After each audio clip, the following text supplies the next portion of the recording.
And I thank the member for Spence. The question is that the motion be agreed to, and I give the call to the member for Riverina. Thank you, Deputy Speaker, and I rise to speak on this motion put forward by the member for Lalor, and in doing so note that from today, 1 July 2024, the national minimum wage increases to $915.90 per week, or $24.10 per hour.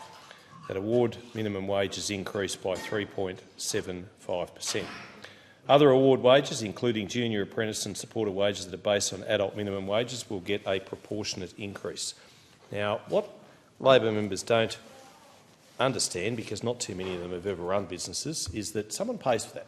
Someone pays for that. And small business, like every other sector of the economy, hurting at the moment, very much doing it tough.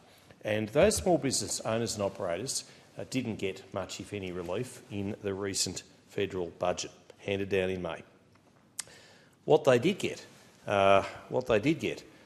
was a slight increase in the instant asset write-off, but it was down considerably from what we'd put in place when we were in government. And I heard the Treasurer today in question time again, and I will say deliberately being misleading, saying that there was $1 trillion of Liberal Party debt. Well, when Labor came to office in May 2022, there was nowhere near $1 trillion worth of debt. I mean, it'll probably ultimately get to that under Labor, but we had something called COVID-19 to deal with. And despite the global pandemic, 1.1 million jobs were created since that global pandemic hit in 2020. 11.5 million Australians benefited from tax relief, and there's been no mention.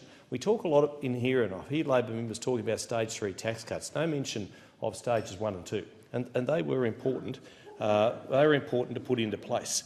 71.3% of trade and exports covered by free trade agreements, and we know that one in 5, perhaps even as high as 1 in 4 in regional Australia, jobs are covered by an FTA. And this is something that we should be very proud of as coalition members, that 815,600 female business operators, and that is an August 2021 figure.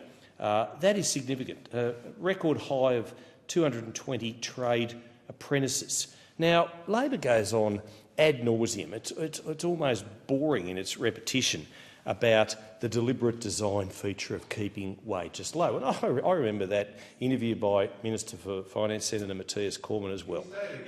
And there was no deliberate design feature. There was no deliberate design feature. But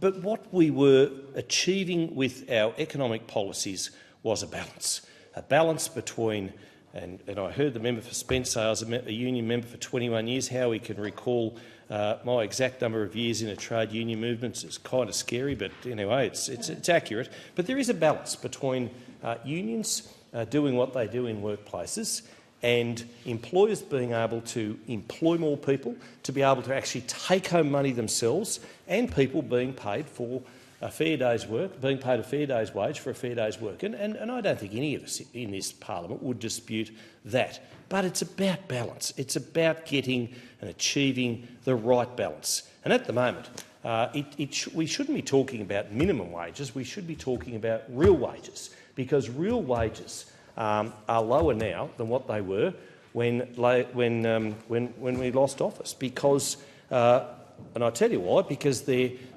disposable income for the average everyday Australian is being eroded by higher power prices, by higher grocery bills, by just the mere fact that the cost of living crisis is biting and hurting very much, particularly in the regions. And we've got a government which is paying farmers to stop farming, $107 million to West Australian sheep farmers to stop phase out the live exports. And it is a shame. It is a shame, Member for Durack. And I see the member for O'Connor sitting there too, nodding about the fact that this is a terrible piece of legislation. It won't just have effects in Western Australia, it will be right across the nation.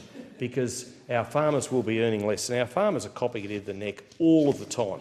But this should not be a debate about minimum wages. It should be a debate about real wages and what Labor is doing to address the cost of living crisis which has come about on their watch.